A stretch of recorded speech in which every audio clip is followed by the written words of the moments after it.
What is going on? Welcome back to Trending Stocks. Today I want to talk to you about Tupperware, ticker's TUP. I want to give you a good breakdown of some of the data points, where I see things going from here as far as the price prediction and what shorts have been doing. So I'm going to go over all that. Make sure to hit that thumbs up and subscribe. I always greatly appreciate that. And with that said, let's get right to it. So today it did go up another 38.64%, a huge amount of volume. So 171.38 million shares being traded. 73 is the average. So a lot of attention on Tupperware. And of course I did a video, I think it was around 2 days ago, saying and kind of explaining why it's gaining more and more attention. Largely because of a lot of people are starting to look at their financials in comparison to, I guess, a lot of their peers. And it kind of just shows that Tupperware has been suppressed very, very heavily over the last little bit, especially based on what it actually does offer. And it's been suppressed largely because of shorts. So shorts today, they actually did increase. So over this whole kind of time period, that's gone up like almost tenfold. Shorts have surprisingly just been consistently doubling down. So they did increase 327.28 thousand shares today. 29.81% of the free float is being shorted.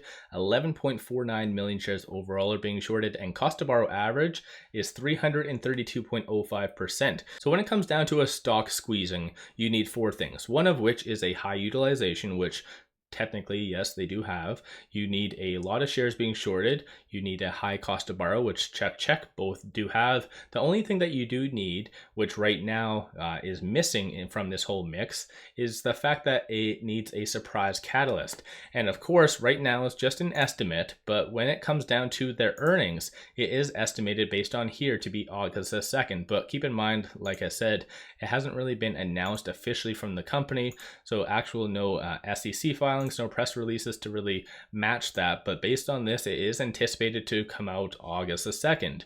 And if it does come out and it kind of shows similar to what people are projecting as far as earnings per share and revenue and so forth, then I do feel that could definitely cause a very good squeeze. That would be the final kind of dagger in reality.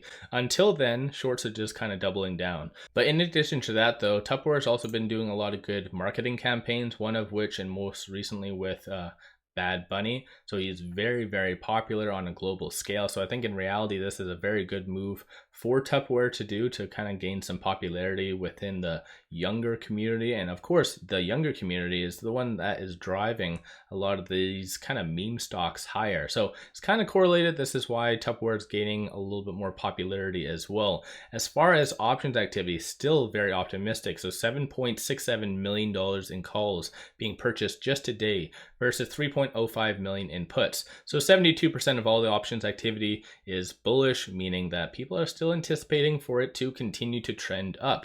And if you are one of those individuals looking right here, based on kind of the strike prices, expiry dates, it is anticipated to go roughly around the $8 range by the end of this week. And coincidentally, that's actually where I was going to say, based on the fundamentals alone, not necessarily counting a squeeze, I do feel that this can actually get to around the $7 range. That's based on their last earnings and so forth, and based on the technicals, with around 725 being a very pivotal point in the past. So of course, that's fairly a good indication of what could potentially come as well. So I do feel 725 is a very good price point, but keep in mind that isn't even counting a squeeze, because right now 11.49 million shares overall are being shorted, and the float is only 44.48 million. So definitely, if there is a squeeze, and on a side note, what I just showed you was just known shorts. That's not counting naked shorting and stuff like that, because based on my last video, I did bring up the failure to delivers, and that's pretty significant as well. So definitely some big things might be coming down the pipeline. And of course, looking just at the fib levels, 966 is a very strong resistance. So you never know. With a squeeze, it could kind of reach these levels as well. So definitely a lot of big things might be coming down the pipeline. Let me know your guys' thoughts on this. And as far as the price prediction, where do you guys see things going? Give me two actually. One of which is just based on their earnings, not counting a squeeze, where they should be fundamentally. And the second being, if there was a squeeze, how high do you think that Tupperware could potentially go? And when it comes down to momentum, shows number of retail investors are flat today. Stochastic, there is a nice bullish sentiment still starting to form right now, and it is at 47, so it's kind of neutral in that regard.